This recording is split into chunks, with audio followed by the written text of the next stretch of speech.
ไทยถวายพระพรวรางคูเถลิงถวันราชไมตรีเกิดจำนวนพระเจ้าแผ่นดินนักราแผ่นดินไทย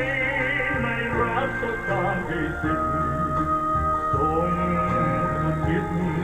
เพื่อปวงสืบสารงานพระราชบิดาขอพระสยามเทวาคุ้มครองพระองค์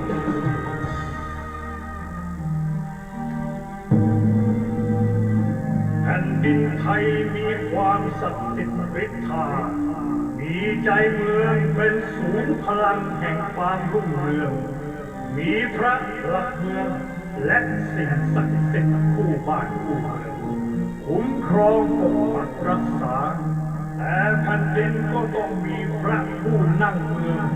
ด้วยผู้มีบุญญาธิการมาผ่านพิภพเป็นพระเจ้าแผ่นดิน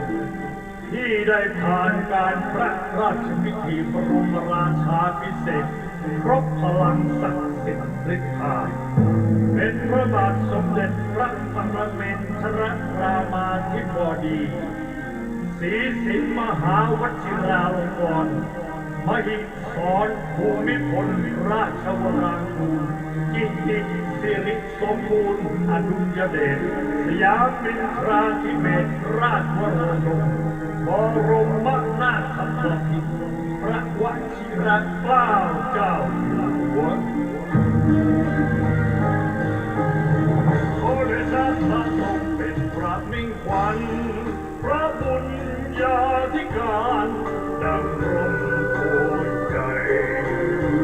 พระบารมีนำชาติไปรัตนเดือดร้อนนักแห่งคนไทยทรงรีบช่วยด้วยพระเมตตาทรงเป็นกษัตริย์จอมทัพเพียงไกรทรงเป็นกษัตริย์นำราชให้จิตอาสาทรงเป็นกษัตริย์ดวงใจของไทยประชาทรงเป็นกษัตริย์ที่รักนักราเหนือยิ่งสิ่งใด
เป็นบุญหนักหนา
ยมีความศักดิ์สิทธิ์ฤทธามีใจเมืองเป็นศูนย์พลังแห่งความรุ่งเรืองมีพระหลักเมืองและสิ่งศักดิ์สิทธิ์คู่บ้านคู่เมืองคุ้มครองปกปักรักษาแต่แผ่นดินก็ต้องมีพระผู้นั่งเมืองด้วยผู้มีบุญญาธิการมาผ่านพิภพซึ่งบัดนี้พระเจ้าอยู่หัวรัชกาลที่ 9ได้เสด็จขึ้นเป็นเทพเทวดาถึงเวลาเปลี่ยนผ่านพระผู้นั่งเมืองเป็นพระเจ้าแผ่นดินพระองค์ใหม่คือรัชกาลที่ 10ขอทรงพระเจริญยิ่งยืนนานเป็นบุญหนักหนาเพื่อชาติไทยได้เกิดในใต้ร่มพระบารมีสร้างพระปาฏิหาริย์ขอปฏิญาณทำแต่ความดีด้วยใจที่มันพักดี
จากฟ้าเรืองรองแสงทองส่องมา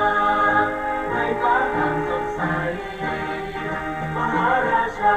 ราชนีนิรันดร์ปวงชนชาวไทยรักไทยรักวันในถวายใจเชิญดู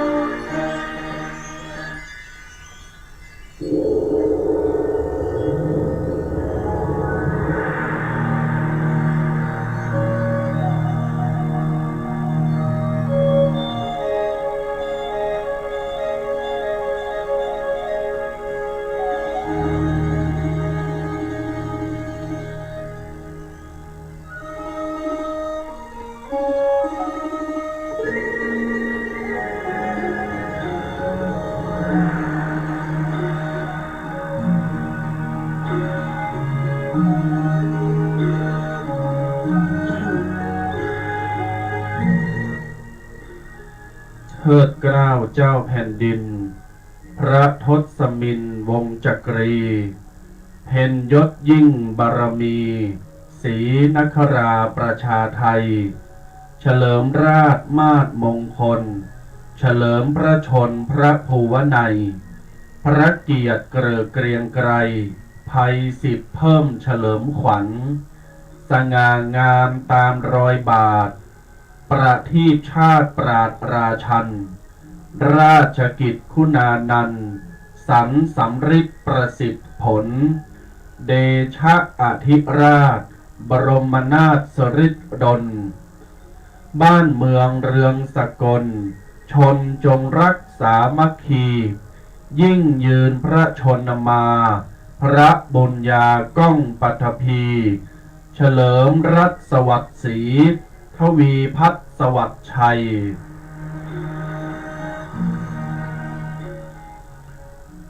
ขอนอบน้อมบังคมกราบนบไหวตีเคารพแก้วสามประการสมเด็จปุถะพระตุลศักดิ์สวานพระธรรมบาลกำสอนตันเจ้าสังฆพระสงฆ์ตนสืบเก้าเงาศาสนาเฮาพุทธปิตามารดาอาจาริยะผู้ปิ่นครูแก้วสอนดีตูข่ามอนไทยขอเอาวจีมาปิ่นกรอนวาตีโบราณข่าวซอยต่างโดงบุภามาลาดอกน้อยน้อมถวายวันตาตันไทยแลเฮย ยกมือ10 นิ้วกายกิ้วเกษาน้อมอาหังวันตาพระสัมมาสัมพุทธเจ้าบรมครูเก้าเงาแห่งเฮาเจ้าพุทธมนุษย์โลกทั้งหลายขอถวายความเคารพนอบนบปูจาพระมหาเถระพระสังฆะครูบาอาจารย์พระสงฆ์องค์เนนทุกรูปด้วยความนอบน้อมเคารพยิ่งเจริญบุญเจริญสุขเจริญปอนฆราวาสญาติโยมศรัทธาสาธุชนอุบาสกอุบาสิกาปอขาวแม่ขาวปอหม่อนแม่หม่อนปออุ้ยแม่อุ้ยญาติโยมมันเป็นที่รักและเคารพของพระสงฆ์องค์สามเณรทุกท่านทุกคนขอต้อนรับ ญาติโยมศรัทธาท่านผู้ฟังเข้าสู่ในช่วงของรายการ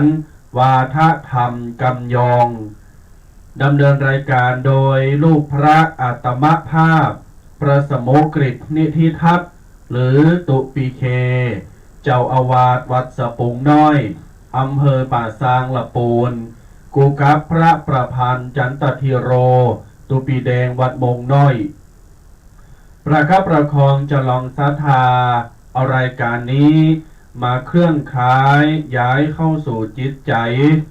กับญาติโยมศรัทธาสาธุชนได้ดูและได้พอกันเป็นลำดับในวันเสาร์และวันอาทิตย์ตั้งแต่เวลา 8 โมงจนถึง 10 โมงหลังเคารพธงชาติเป็นต้นไปญาติโยมศรัทธาท่านผู้ฟังและท่านผู้ชมทั้งหลายรายการนี้วาทธรรมกำยองประคับประคองส่งสัญญาณและแพร่ภาพสดในสถานีวิทยุเพื่อการศึกษาพระพุทธศาสนาและวัฒนธรรมคลื่นความถี่ 104.50 เมกะเฮิรตซ์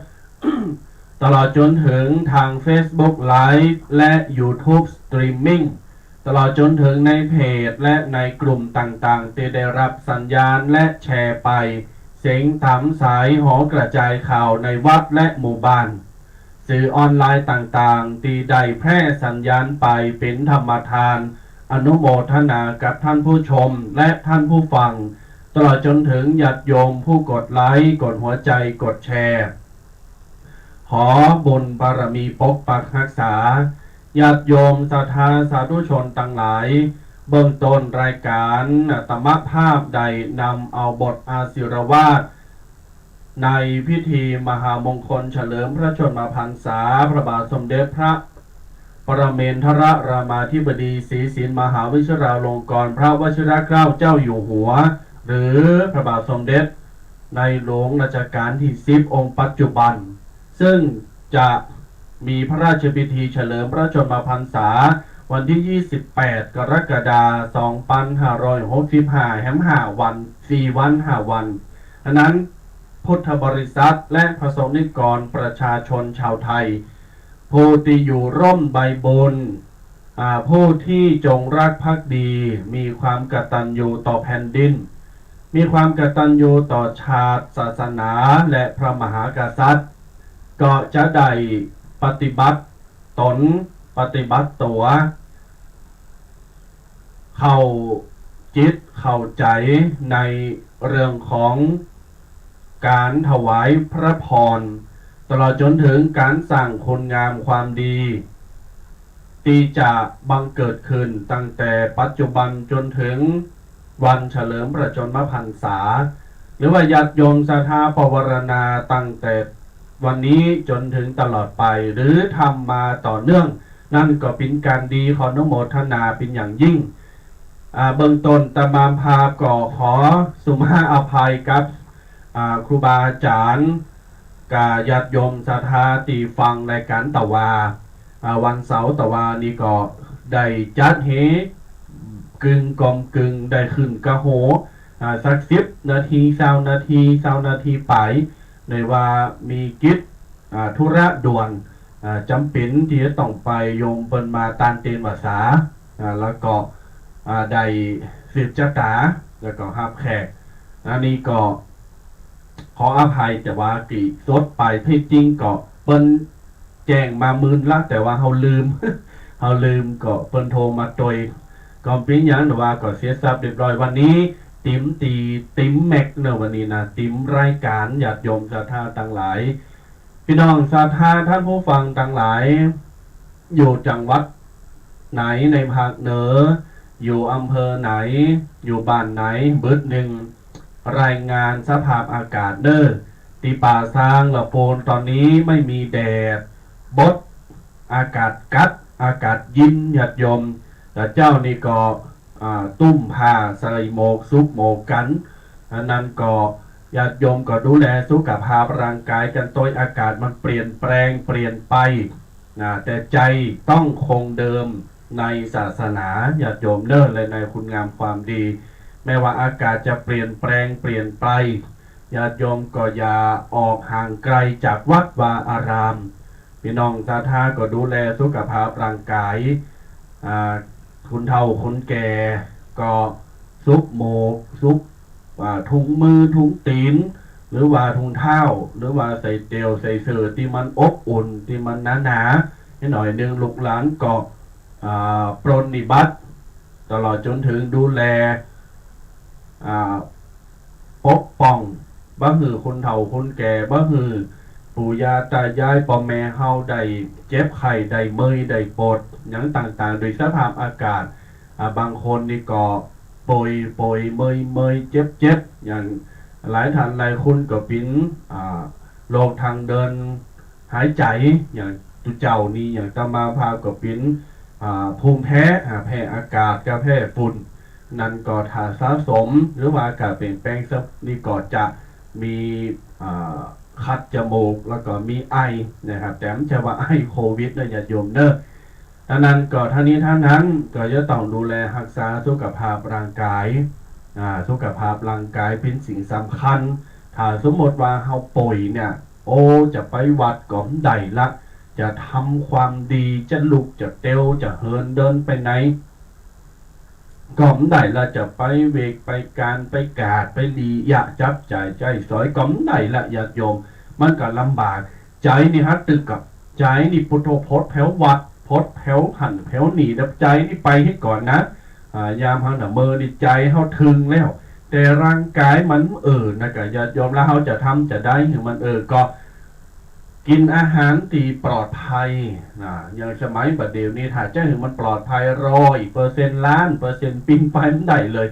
แม้กระทั่งน้ำเปล่าเนี่ยญาติโยมน้ำเปล่าก็ยังมีพิษมีสารนะเปิ้นเอาสารหั่นสารนี่หยอดเข้าไปเพิ่มความใสเพิ่มความลดกลิ่นลดอย่างต่างๆเปิ้นก็มีนะไปพอขั้นตอนเปิ้นผลิตเปิ้นก็มีแต่ว่ามันไม่มีผลต่อร่างกายเป็นส่วนมากแต่ถ้าเรากินไปมันก็สะสมนั้นเราก็จะต้องแยงพอ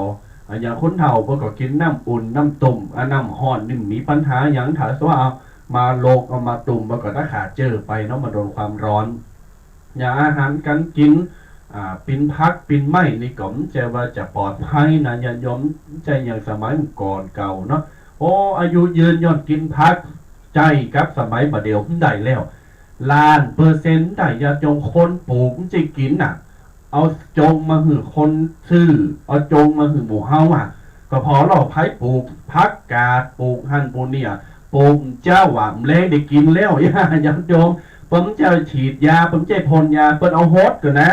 เปิ้นเอาโฮสกันนะโยมนั่นแล้วเนี่ยมันเปลี่ยนแปลงไปหมดดังนั้นสังเกตพอไผปลูกอย่างปลูกตีปินพักปินไม้กันลำหอมป่อมกาปินพักกาดกาพักกาดนาการอย่างต่างๆสังเกตพอล่อเจ้ามันที่จะกินนะน้ำล้ำใหญ่เจ้ามันย่ำกินเกิดถอเตอเฮาย่ำกินญาติโยมศรัทธาต่างหลายนั้น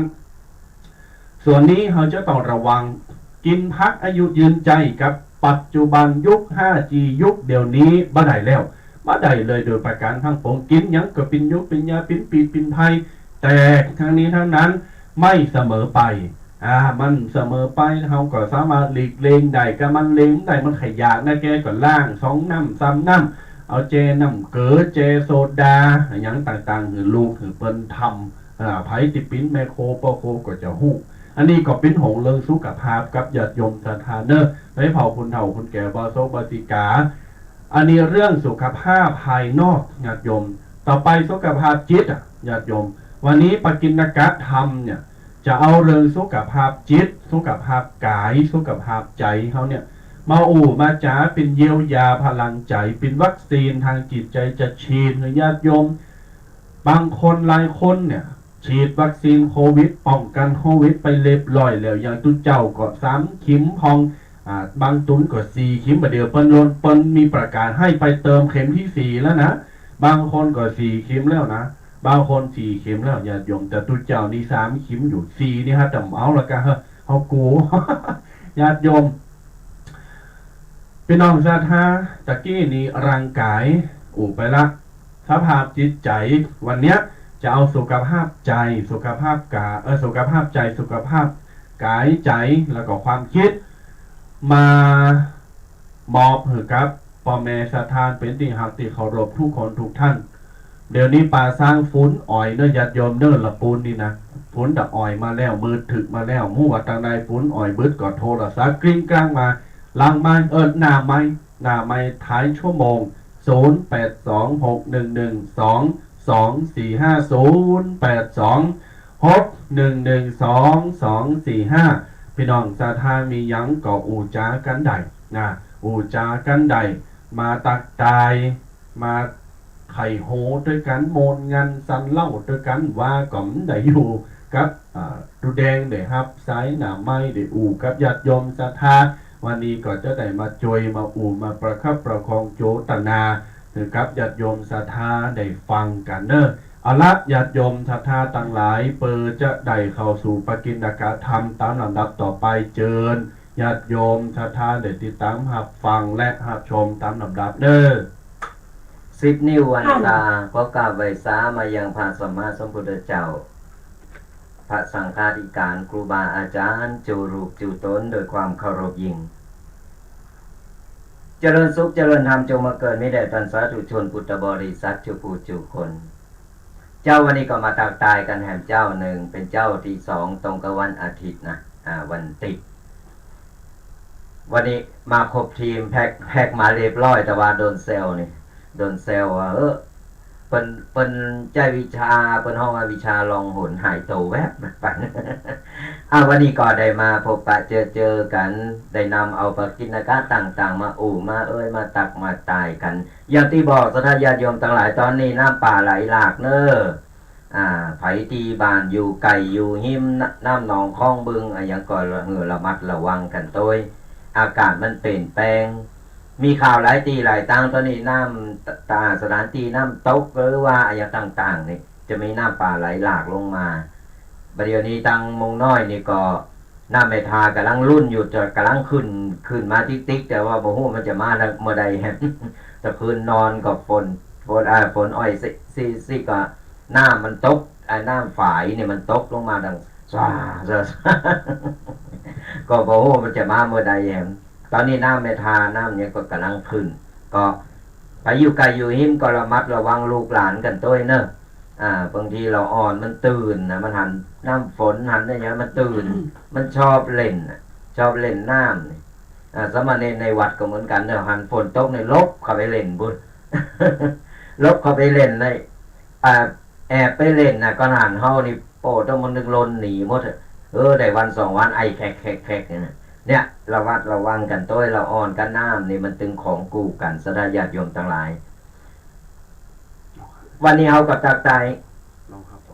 เดี๋ยวหับสายก่อนเนาะกำลังโทรเจริญพรผู้อภัยโทรมาเนาะฮัลโหลเจริญพรสาธุผู้เจ้าครับผมทางเชียงดาวฝนตกเนาะวันนี้เขาช่วยแล้วได้ยินแล้วครับผมเมื่อวานไม่ได้ยินเหรอครับเมื่อวานที่มันรู้สึกว่าจะเกี่ยวกับฝนนะครับสัญญาณเขาขาดเนาะสัญญาณขาดหายก็เขาอยู่บนดอยอะไรนะครับนายโยเขาบอกว่าจะอยู่บนดอยที่ไหนริมถนนไม่ได้ดอยตัวแดงว่าไปเลยเขาเชียงดาวบ่ได้แล้วทัวลงตู้แดงแล้วเนอะเอาครับผมขอโทษด้วยขอที่มาตะ สาธุ สาธุ เอาแล้วเอาแต่ของดีไปหมดเลย อ้าวมา เปิ้นว่า ทัวร์ลงตู้แดงแล้ว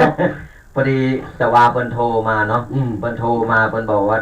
ไม่ได้ยินเลยไม่ชัดเลยอย่างเงี้ย อืม คือเฮาก็ตกใจก็นึกว่า ครับ เอ๊ะเป็นเพราะอะไรอย่างเป็นเพราะเครื่องห้องส่งหรือว่าสถานีกะปรากฏว่ามีโยมเพิ่นโทรมาโยมแม่เพิ่นโทรมาบอกอ๋อเพิ่นอยู่พุ่นอยู่หิมดอยบนดอย เออ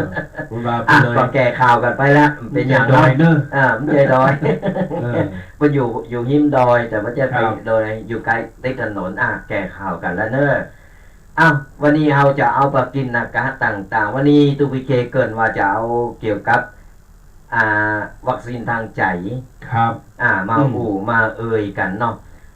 วันนี้บอกก่อนเนอะอากาศมันเปลี่ยนแปลงสระญาติโยมทั้งหลาย ครับ ไอเสียงแหบเสียงแห้งนี้เป็นผู้ต้องสงสัยแล้วนะ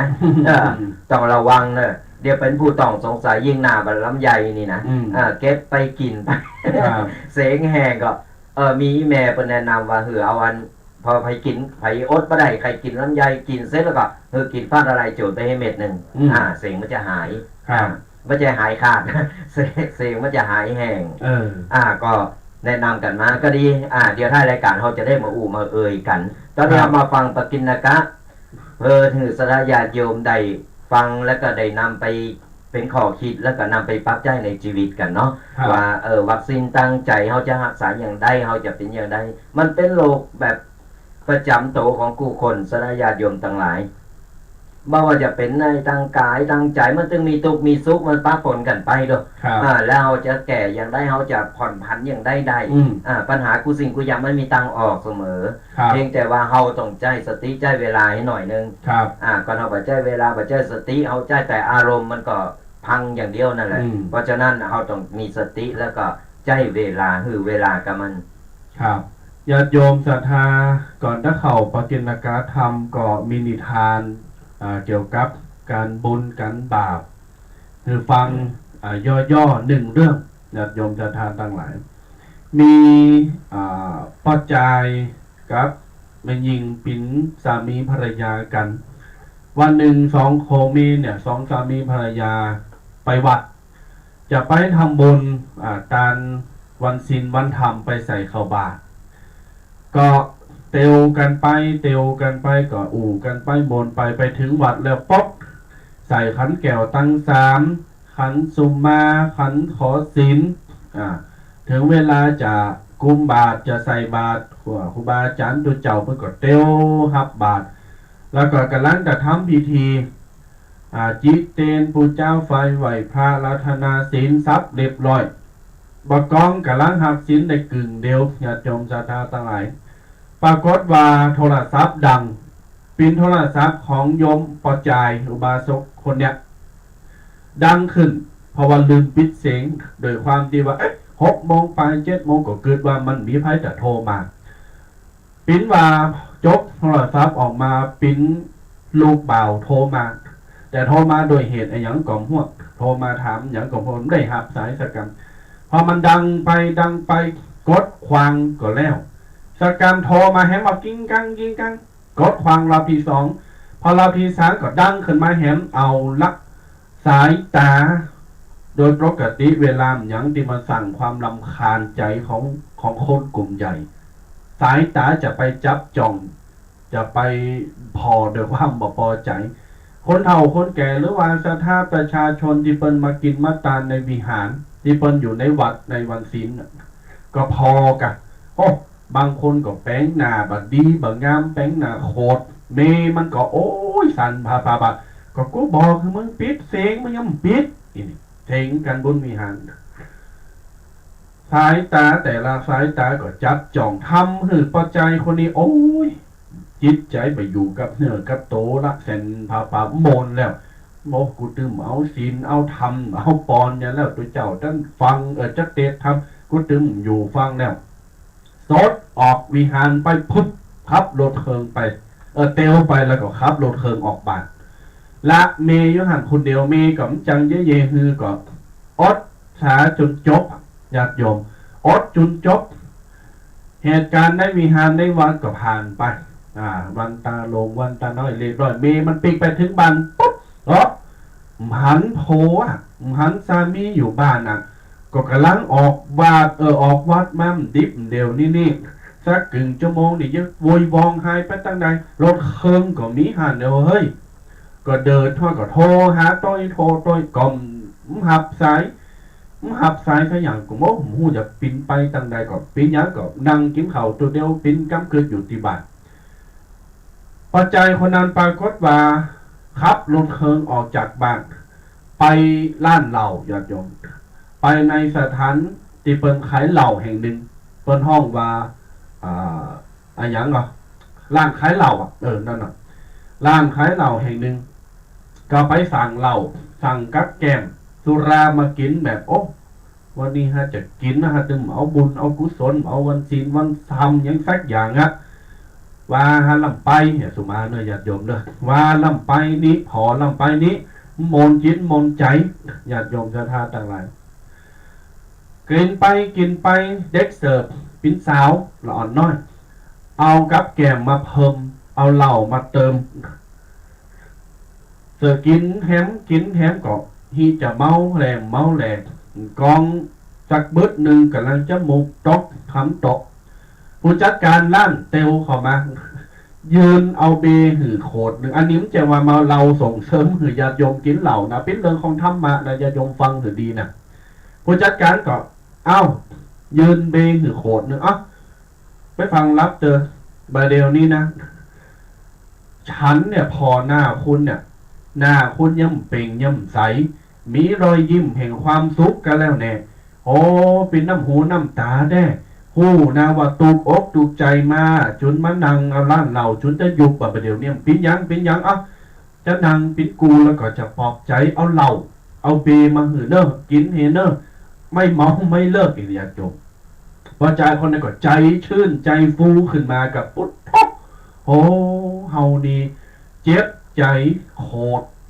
ลุกวัดลุกวามาเนี่ยแทนที่จะได้ดิบได้แทนที่จะได้บุญได้กุศลปิ้นว่าออกจากวัดแล้วได้ความดีได้บุญกับเปิ้นมาได้รอยยิ้มมาได้ความสุขที่ร้านเหล้ากองกินเหล้าแล้วได้ความสุขญาติโยมศรัทธาทั้งหลายเรื่องนี้ย่อสรุปความวามได้ญาติโยมก็ไผที่ตั้งใจฟังเนี่ยก็คงจะแปลความหมายได้ออกสรุปความข้อคิดเรื่องเราเรื่องนี้มีอยู่ว่าคนที่เป็นไปวัดไปวาโดยแท้จริงเนี่ย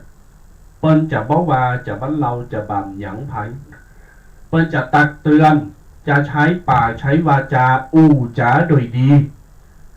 จะใจสายตามองโดยความห่วงแล้วก็จะตักเตือนปิดเสียงเฮเนอร์กำลังจะทำพิธีกำลังทำศีลนอถ้าดี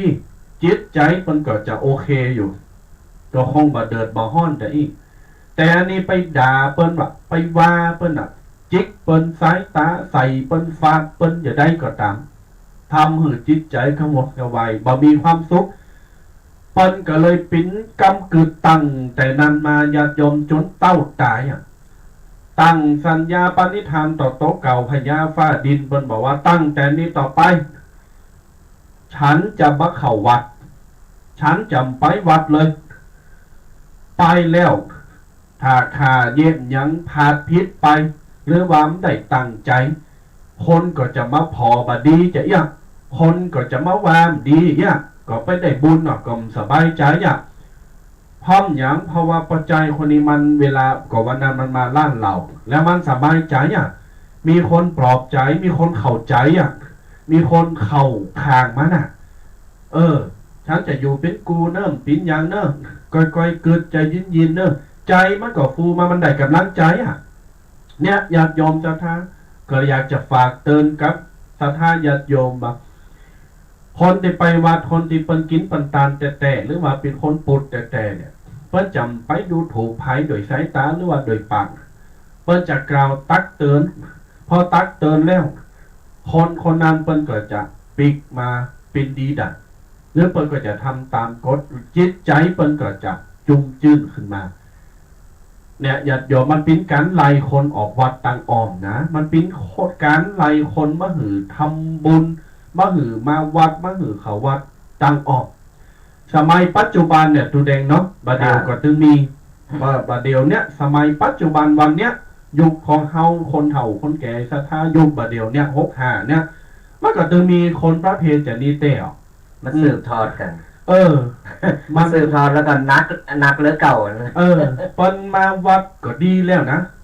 ก็ยังไปว่ายังไปยังเปิ้นอยู่มันทำมือเป็นการไล่คนออกวัดตังอ้อม โดยที่เฮาฮู้โตญาติโยมจะไปทำวัยกรรมอู่สมัยใหม่สมัยวัยรุ่นบัดเดียวบอกว่าอย่าหาทำมันดีญาติโยมจะไปทำพระที่เคยทำอยู่ก็ละไปเห็นเนอะด่าเปิ้นในวัดอู่ว่าเปิ้นถือในวัดแล้วก็มือกำลังใจคุณอย่างนี้นะมันดีญาติโยมเนาะ คือบางคนเนี่ยเป็นเข้าวัดเพิ่นก็ตั้งอกตั้งใจแต่นะเพิ่นตั้งอกตั้งใจปกติอย่าไปทำบุญเพิ่นบ่ได้สนใจนะอะหยังว่านี่เล็กๆน้อยๆคือเพิ่นถือว่ามันเป็นอะหยังอุบัติเหตุต่างๆนานาที่มันเกิดขึ้นมาโดยที่ว่าไผก็บ่ได้ตั้งใจคือมันมีคือมันเกิดบางครั้งมันอาจจะลืมหรือผิดพลาดไปมันอาจจะผิดพลาดไปแล้วก็เฮาก็บ่ต้องไป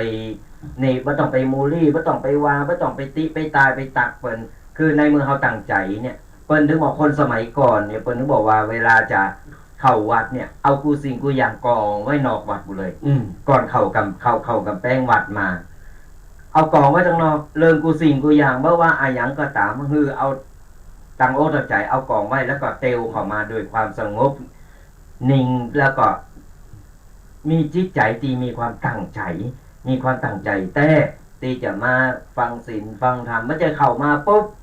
ก็อย่างที่หู้ที่หันกันนั่นแหละไอ้อย่างนิดไอ้อย่างหน่อยบางทีนี่ยังงานศพงานสากเหมือนกันบางทีนี่นะตูเจ้ากำลังตั้งไอ้โสดมนต์โสดนี้บอกโป้เจ้าตั้งหลังโคนี่มาถึงเอาละก้งกังเป็นลาบเป็นจีนเป็นอะไรอย่างหัวลาบกันป้องว่าแล้วก็เสียงลาบเสียงยังก็ต่อใดนะครับเสียงอู่ก็แหนมโอ้เจ้าไข่โหเซ้าเตะหลาตำหลานี่เตะป้อมเป็นนิเตะคือมันบอกว่าอย่างเป็นเสียงอะไรอย่างเข้ามาโลคือในมือเฮาตั้งอกตั้งใจที่จะไปทำบุญเนี่ยเฮาก็ไปแล้วก็เฮาต้องไปสนใจเรื่องว่าคนนั้นมาคนนี้มาคนนั้นอย่างอันคนนี้อย่างอีมันต้องไปตีไปตายมันต้องไปพอซ้ายพอขวาเพิ่นว่าอุเบกขาวางเลยปล่อยวางไปเหคืออะไรอย่างจะเกิดก็เรื่องของเพิ่นละเดี๋ยวเพิ่นก็จัดการโตของเพิ่นเองเพิ่นจัดการโตของเพิ่นไผอย่ามาสร้างความรำคาญอย่างอันแต่มันก็บ่มีเพียงแต่ว่าบางครั้งนี่เหตุการณ์อย่างที่นิทานที่ตูปีเคเพิ่นเล่าเนี่ยอย่างโทรศัพท์เนี่ยมันของที่ว่าเฮาบ่ฮู้นี่เฮาก็ได้ไปกดถึงมันดังเองเนี่ยที่ไหนล่ะเพราะฉะนั้นบางครั้งเนี่ยมันเผลอเลอบางครั้งมันก็ลืมเหมือนกันแต่โดยมารยาทแล้วการไปฟังธรรมหรือในที่ประชุมหรือในที่เพิ่นใจความเงียบความสงบเนี่ยเฮาปิดอยู่แล้วแต่บางครั้งมันเผลอเลอมันลืมไปเฮาก็ต้องปล่อยว่างเฮาก็ต้องว่าจะมาเตอเดี๋ยวเพิ่นก็จัดการตัวของเพิ่นเองเฮาก็ต้องไปด่าไปว่าไปโมลี่ไปอย่างอันนี้ไปซุบซิบไปเพราะนั้นนะมีมารยาทอย่างนี้แล้วตัวเก่ามีมารยาทก่อนนั่นเราเป็นเราเพิ่นให้มาถูกมันมีมารยาทในการที่ว่าจะเปิ้นประชุมเฮาก็ดักเฮาพอเฮ็ดซะเนาะก็ดักเห็นคือเฮามานึกถึงว่าถ้าเป็นเฮาล่ะครับถ้าเป็นเฮาอย่าได้เฮาก็ต้องจัดการตัวของเฮาไม่ต้องไปโมลี่ไม่ต้องไปนี่ก่อนมันอย่าปล่อยมันดังอยู่ส่วนอันนี้เดียวกับเปิ้นก็มีคนอื่นมีนี่เจ้าหน้าที่มีอย่างเฮาเปิ้นจัดการก็เปิ้นเองเฮาบ่ต้องไปยุ่งเฮาบ่ต้องนี่เพราะว่าอย่างอันจิตใจเฮามันจะตกลงไปมันตกลงไปแทนที่ว่าเฮาจะฟังนำธรรมคำสอนฟังเตะฟังหับศีลหรือว่าอย่างก็ตามหรือฟังเตะก็ตามเนี่ยมันจะขาดตอนไม่จะพุทธใจเฮาจะภาวะพะวงอยู่กับที่นั้นมันจะดึงจิตของเฮาเนี่ยไปพะวงอยู่หั่นละมันไอ้เนาะรำคาญเนาะอย่างมันก็เลยกลายเป็นว่าเฮายังป่งบ่ได้จากที่ตั้งใจมาเอาบุญกับกลายเป็นบำได้สักอย่างได้ภาพให้แต่เนี่ยนี่ก็ฝากกับญาติโยมศรัทธาไว้เป็นเบื้องต้นเพราะว่าจะได้สติขึ้นมาสติตื่นขึ้นมาอันนี้เฮาในเรื่องของญาติโยมศรัทธาที่เปิ้นมาวัดมาว่าเฮาก็เหตุการณ์หรือว่าที่มันใจเฮาก็หันพองเฮาก็ฮู้มาพองปลายบ่ปอมใจว่าคนเฒ่าคนแก่หรือว่าญาติโยมมาติมาตายคนหมู่เดียวกันอย่างเดียวนะมาตีมาตายมาแย่งพอดูเจ้าพระเนรก็มีมาวัด เปิ้นหือ3วัด1วัดจิตวัดใจ2วัดสติปัญญา3วัดอารมณ์3อย่างญาติโยมจะมาวัดตุเจ้าก็จะมาวัดเสนาสนะวิหารแปลงหรือยังขตังมีไหนใจ3วัดเวลามาวัดเปิ้นหือวัดสมองวัดสติปัญญาวัดจิตวัดใจโต๊ะเก่าเนี่ยมีหรือยังเขาต้องตั้งคำถาม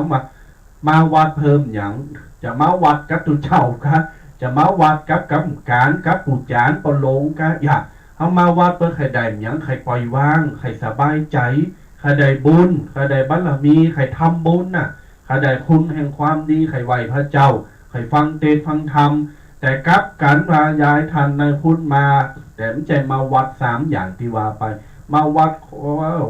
ตุเจ้ามันจะปิ้นจะได้มันจะจะได้นิสัยจะได้มาวัดอีป่าคนนั้นลุงคนนั้นมันจะเอาขนมเอาโคเป็นไรมาวัดฐานว่าผมได้ซะอย่างมันต้องมาวัดพุทธวัดสลีติดอนอยู่บ้านคุณดอกท่าอีนะแต่นะญาติโยมถ้าบางคนมันมีแต่นะถึงมือถึงวันนี่นะมันมีกูหมู่บ้านหมู่บ้านเนี่ยมันจะมีอยู่คน2 คนนี่แหละบางทีก็นักก็เป็นซิมันมีเพราะว่าอย่างพอมูลนี้มันบ่ยอมปรับจิตปรับใจเข้ามาพอดีพอให้ตูเจ้าพันในวัดในว่าโอ้โตกี่นกเฮเบอร์ก็ยังบ่ฮู้จักล่างจักหยังโอ้ยว่าอยู่กันบ่ดอกบ่ได้เนี่ยสะบะสะเปดแล้วก็โตเก่าจะไปหับศีลอย่าไปหับปอนหับนี่แล้วถามว่ามันได้อย่างก็เพราะจิตใจโตเก่ามันอคติมาแต่แรกแล้วอ่ะครับคือมันไม่ได้ว่าตั้งใจคือในเมื่อในจิตใจเฮาอคติแล้วเฮาเกิดว่าเฮาไปแล้วจิตใจเฮาหมดเฮาไม่ต้องเข้าไปเจอในวัดอ่ะไม่ต้องเข้าไปเจอเพราะว่ามันเฮาไปแล้วมันสร้างบาปสร้างกรรมคือโตเก่าสร้างวจีกรรมคือกับโตเก่าแฮมเพราะว่าฉะนั้นแล้วเนี่ยเข้าวัดเข้าว่าปล่อยวางกูสิ่งกูอย่างไผใจอย่างก็ปล่อยไปเถอะคือเรื่องภายในวัดก็เปิ้นมีเจ้าอาวาสเปิ้นมีตุเจ้าพาเนรคอยดูแลบางครั้งอย่างที่บอกว่าบางครั้งมันก็อาจเผลอเลอไปพองบางทีมันก็ว่าโทรถึงบางทีกูสิ่งกูอย่างมันเกิดขึ้นได้ตลอดเวลาเฮานึกถึงว่าบ้านเฮาอ่ะขนาดบ้านเฮาอยู่ครอบครัวของเฮาอ่ะบางครั้งเนี่ยมันก็ยังขวางหูขวางตาขนาดเฮาดูแลเฮานั้นอยู่เฮาเกิดพอได้เอียแล้วนี่วัดอ่ะแล้วก็วัดนี่มันกว้างขวางแล้วก็มันมีถึงหลายคนหลายปอหลายแม่มาอยู่ร่วมกันเนี่ยถึงตูเจ้าพันเนรบางครั้งมันก็เผลอเลอไปเพราะฉะนั้นเฮาไม่ต้องไปจับผิดไผคือเฮาพอในบ้านเฮาก่อนแล้วก็ไปพอที่อื่นคือพอโตเฮาก่อนเฮาปฏิบัติเฮานี่พอก็เฮาพร้อมที่จะเข้าวัดก่อนแล้วเฮาไปเข้าไปไม่ใช่เข้าไปเพื่อที่จะไปติคนนั้นคนนี้แต่บัดหลังเลี้ยวหลังพอบ้านโตเก่าคือเลี้ยวหลังพอบ้านโตเก่าบ้านโตเก่าสะอาดก็หรือยังแล้วไปมาติมาตายไปทางนอกครับนี่แหละคือศรัทธาญาติโยมทั้งหลายอันนี้เปรียบเทียบหือฟังไม่ได้ว่าไม่ได้ไปคอดแคะไผ่เนอะคือเฮาตามเนื้อความจริงไผ่ที่เป็นที่ทำอยู่ประเดี๋ยวเข้าภาษาแล้วก็ขอบิณฑบาตหือเลิกหือลาเห็นเนอะเพราะว่าจะไปเข้าวัดแล้วปั๊บมาไปมูลี่คนนั้นไปจับพิษตุเจ้าบ้านเน้นคนนั้นก็ต่างๆนานาไอ้เรื่องมูนี้ปล่อยว่างเลิกหือละก่อยเปลี่ยนแปลงไปครับเพราะว่าบรรป่าในชีวิตเขาจะมีอย่างดีๆติดต่อเขาไปตัวก่อนเขามาเมาสร้างกเวรกกรรมสร้างกวิจีกรรมสร้างกับบาปกรรมคือกบปาดตัวเก่าเนี่ยมันก็จะติดต่อไปจะขามภพขามชาตินะเพราะฉะนั้นแล้วเนี่ยเขาปล่อยว่างมันบ่เลอะบ่สายหรอกมันบ่สายการที่เรากับตัวกับใจก่อนเขาบ่กับตัวกับใจเนี่ยมันจะลำบากแล้วมันจะเป็นในคนห้องวามก็จะติดเป็นวิบากกรรมที่โตไปเองครับตายไปก็จะได้เกิดเป็นสัตว์เป็นแมงเป็นนกเป็นหนูเป็นอยู่ในวัดในว่าก็ได้ไปตั้งหนามได้ไปสวรรค์จันทร์ฟ้าได้อยู่สุขสบายก็เปิ้นก็ไปเป็นแห้งโหรานะฮะแห้งเป็นแห้งเป็นกาครับเนี่ยญาติโยมดังนั้นก็ขอบิณฑบาตฝากเรื่องราวสำคัญกับพี่น้องศรัทธาญาติโยมไว้จะได้มาเกิดใจตัวเดียวแล้วก็บางคนก็จะได้บอกลูกบอกหลานบางคนจะได้บอกสามีภรรยาหรือว่ากัลยาณมิตรป่าหน้าอาเปินบ้านป้าข้างบ้านป้าข้างวัดหลังวัดหลายๆพันหลายๆคนนี่ก็ฝากกับญาติโยมศรัทธาเนอพี่น้องศรัทธาต่างหลายข ขอใช้เวลานี้อู่จ๋าปกิณกะธรรมในเรื่องของนิทานธรรมะอีกหนึ่งเรื่องย่อๆเนอะแล้วก็นิทานนี้จะนำมาซึ่งปกิณกะธรรมที่จะอู่ในลำดับต่อไปญาติโยมจับใจฟังคือดีจับใจฟังคือดีเนอะญาติโยมมีครอบครัวอยู่ครอบครัวหนึ่งเป็นครอบครัวเศรษฐีปูท่อมีบ้าน2 จันมีรถเป็นหมูกี่กันมีคอนโดเป็นเจ้าของบริษัทวันหนึ่งปัจจัยคนนี้สามีของเปิ้นเนี่ยคนเป็นปัจจัยเนี่ยไปสัมมนาประชุมต่างประเทศไปประเทศแคนาดาเรื่องอสังหาริมทรัพย์ในเรื่องการแปลงตึกรามคอนโดกาแปลงหันแปลงนี่ได้เงินมาเป็นกอบเป็นกำไปต่อสัญญาไปสื่อสัญญาย้ายก็ว่าไปประมาณ4 วันญาติโยมว่ามันบอกภรรยามันว่าข้าจะบินไปแคนาดาไปประชุมนะกับนักธุรกิจเนี่ย4 วันเนอะระหว่างที่ฉันมาอยู่เนี่ยคือคุณเนี่ยอยู่บ้านอย่าไปสอดไปแอวไปเลยจะไปแอวไปตีบดิบบดีแล้วก็ที่สำคัญจะไปเอาไผ่มานอนโดยจะไปแอวเบาจะไปให้เมมันงามอย่ายมแฟนงามเป็นดารากันลูกจะไปให้นะหน้าตาดีผิวพรรณดีเนี่ยไผ่หันก็ให้ได้หมดเจ้า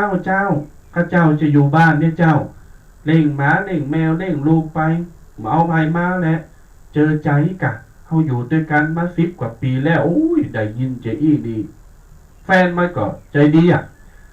รถคำมาแรงมาก็บินไปแคนาดาเลยไปทำงาน3 วัน 4 วันพอถึงครบเวลา4 วันปุ๊บก่อนที่มันจะปิกมาเมืองไทยญาติโยมก่อนที่มันจะปิกมาบ้าน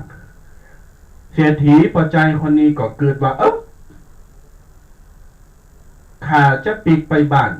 มาถึงต่างประเทศแคนาดาจะต้องมีอะไรอย่างมาติดไม้ติดมือหรือภรรยาสักอย่างหนึ่งโดยความที่เป็นคนรวยเป็นเศรษฐีนักธุรกิจชื่อเกิดชื่อเสือชื่อผ่ามันน้อยไปสมศักดิ์ศรีโยมมันก็ซื้อแหวนเพชรกะจะเอามาเซอร์ไพรส์ภรรยามันติบานกะจะเอามาเซอร์ไพรส์ภรรยามันติบานพอซื้อมาป๊อบบินมาลงเครื่องตีสุวรรณภูมิประเทศไทยป๊อบทันทีตีกำลังจะต่อรถปิกมาคอนโดติบ้านมีสายโทรศัพท์จากเปิลมากริ๊งสวยอยู่ไหนประเดี๋ยวเนี้ยได้ข่าวว่าปิกจากต่างประเทศมาไป3-4 วันโอ้แต่ยังมาติดไม่ติดมือจะหมูจะฝูงพองมาเล่งพองมาสังสรรค์กันให้พองเหรอมาเล่งซ้ำซุ่มไก่ย่างน้ำตกให้พองเหรออย่ามันมักเหรอมันก็ยื้อกล่อมดีอันนึงก็ใครปิกบ้านก็ใครปิกอันนึงก็เจ้าหมูเจ้าฝูงตัดสินใจมึนๆไหนจะปะเจ้าหมูเจ้าฝูงก็มีเวลาทำงานไปส่วนมากก็ขับรถต่อรถแท็กซี่ไปหาเจ้าหมูที่คอนโดเจ้าหมูมันนั่งจะสังสรรค์กันเรียบร้อยแต่มันลืมเลยว่ามันจะมาเซอร์ไพรส์เมย์มันกะว่าจะปิกมากลางคืนหรอไปมาไปเศรษฐีปัจจัยคนนี้ก็ถามเจ้าหมูมันว่าเนี่ยสุเขาตั้งหลายเหยสุเขาเป็นเจ้าหมูข่าเนี่ยมาเดี๋ยวนี้ข่าขอคำแนะนำกันเนาะว่ามามีอย่างเจ้าหมูมันก็ถามเศรษฐีปัจจัยคนนี้ก็บอกว่ามาเดี๋ยวนี้ฉันจะไปเซอร์ไพรส์เมย์นะโดยแหวนเพชรที่ซื้อมาเนี่ยหูกี่ล้านเนี่ยลักล้าน10 ล้านนะจะไปเซอร์ไพรส์เมย์สุดสวยของฉันเป็นนางฟ้าดีใจตลอดกาลเนี่ยอีลูกสนับสนุนฮันต้อยกันแต่มันมีฮันอย่างนะวะเจ้าหมูกับถามมีอย่างน่ะก็มาเดี๋ยวนี้ก่อนจะเข้าบ้านเนี่ยข้าใครใดคองดีติดโตใครใดคองดีติดโตที่เป็นอาจารย์เกจิหรือว่าเป็นครูบาโด่งดังก็ได้เอาไว้ติดโตเผลอไปประสบปัญหาการตายเผลอไปอู่งาน จากลักหมื่นล้านจะได้แสนล้านก้าโอ้เจ้าหมูมันก็ว่ากระสูดก็โรยแล้วนี่ก็เอาอย่างแหมเจอตัวน่ะเจ้าหมูมันก็เกิดได้มันมีหันวักนึงอ่ะไปหาตุลุงเหรอไปหาตุลุงนั่นน่ะเปิ้นมีของดีนะโอ้ก็สู้นี่อย่างหื้อน่ะก็มันใจว่าไข่ใดพระเจ้ารู้มันใจไข่ใดวัตถุมงคลรู้เปิ้นมีของดีนะไปเถอะสู้ไข่ลอยแสนล้านกะแม่นะกะไปรอบไปหาตูเจ้าครูบาตัวนี้ก็ไปครับรอบออกไปญาติโยมศรัทธาต่างหลายไปปะสามเณรตัวลุงที่เปิ้นมีชื่อเสียงน่ะมีไหนนะโยมจะมาขอของดีอยู่ในกุฏิครับก็เตวไปเลยไปปะใส่หลวงพ่อตัวลุงครูบาตัวนี้ไหว้สาครับไหว้สานมัสการตัวลุงบรรทันก็ปอเศรษฐีว่าจะได้อีลูกเขามาก่อนเขามากินน้ำกินทางกันเนอเปิดแอร์เย็นฉ่ำฮับแขกคลิปลอยยัดยมในรถของเศรษฐีคนนี้มีสังอยู่5 อันแล้วก็มันก็ใส่ซองเกมจะมันถวายอยู่10,000 บาทท่วนถ้าได้ของดีที่มันปึงพอใจแล้วจะตานมดดอกสังตึง5 แกนซองตึง10,000โอไปโอมามันก็ตั้งคำถามว่าครูบาครับบัดเดี๋ยวนี้ผมจะมาเอาของดีจะเอาพกติดโตไปมีหรือผมสักอย่างก็ผมเอาหลายอย่างนะเอาอย่างเดียวพอแล้วเอาอย่างเดียวพอแล้วครูบาก็มากึดใจว่าก็กูจะเอาอย่างหรือมันนี่เนาะกึดใจได้มาไกลๆมาไกลๆพี่ครับมันก็แบมือถึง2 ข้างอีกอะมามีไหนของดีครับครูบาก็เอาไฟสูตรมนต์แตะตีมือมันเนี่ยของดีก็ครูบายังดินตลกปิดคุณเฒ่าคุณแก่แต้นี่ยังว่าก็กำก่อนกลับไปว่าเถอะกำไฟสูตรมนต์นี่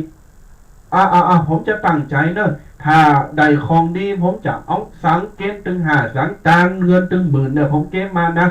ครูบาเปิ้นลดเปิ้นไข่ใดแล้วหรอกญาติโยมเปิ้นก็10 บาทก็เอามาเติมปียังมือก็ปียังแต่เนี่ยคือของดีที่สุดของดีคือหยังครูบาตั้งใจฟังเนอะอันนี้ของดีมันใจเป็นสิ่งของนะมันเป็นกำอู่กำจ๋ามันเป็นธรรมะเติมสติดีกว่าวัตถุมงคลเป็นล้านเตาฟังพอมันก็ฟังมากครูบาว่าครูบาก็ว่าตั้งแต่วันนี้เป็นต้นไปถ้าโยมปอเศรษฐี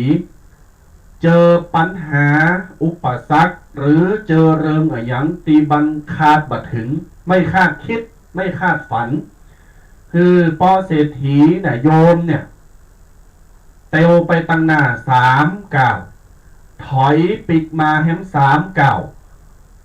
จำเนอะเตวไปตั้งหน้า3 ก้าวถอยปิกหลัง3 ก้าวแล้วทำจะยัดคือปิ้นเก่ารอบทำเป็นคู่ไป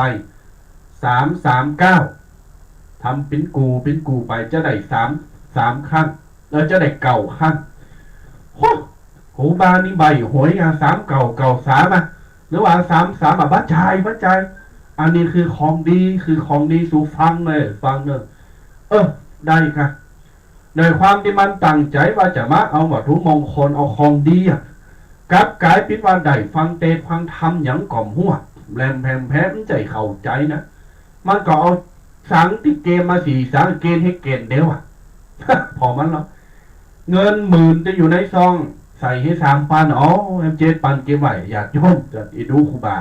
มันก็ปิกมาปิ้นกำคืนอย่างน่ะ3 หลัง3วัตถุมงคลของก่อมใจถือเตียวหน้า3ถอยหลัง3 เก่าอย่างน่ะเกิดจะอยากหน่อยใจครูบาไปถึงบ้านพอไปถึงบ้านประมาณตี 2อยากโยมตี 2ไปมันก็เก็บกระเป๋าซ้ำผอในกระเป๋ากึดใจใหญ่แหวนเพชรมีนี่ลูกถ้าจะไปเซอร์ไพรส์เมมันก็ลืมคำสอนของครูบาไปเรียบร้อยป๊บแหวนเพชรหรือว่าหน้าเมขึ้นมามันจอดรถไว้หน้าบ้านมันเปิดประตูญาติโยมทั้งที่ประตูบ้านปิดรีโมทนะ ถ้าเปิดก็จะขลั่งมันก็จะยางมันก็จะดังมีก็จะสะดุ้งตื่นจะหูมันจะเซอร์ไพรส์ไงจอดรถหน้าบ้านข้ามโหกำแพงเข้าบ้านก่อนเตียวไปไฟก็เปิดแฟลชมือถือเปิดไฟฉายมือถือขึ้นจั้นหนึ่งถอดเกือบไว้จั้นสองขึ้นไปเตียวไปเอากระเป๋าไว้ในห้องกำแหวนเพชรออกมาปุ๊บโอ้กำลังจะเตียวออกห้องมาแล้วพอเมรับแล้วเฮ้ยจะเซอร์ไพรส์ละเตียวมาหน้าห้องเมมันยัดยมเดินมาหน้าห้องแฟนคาเล็กประตู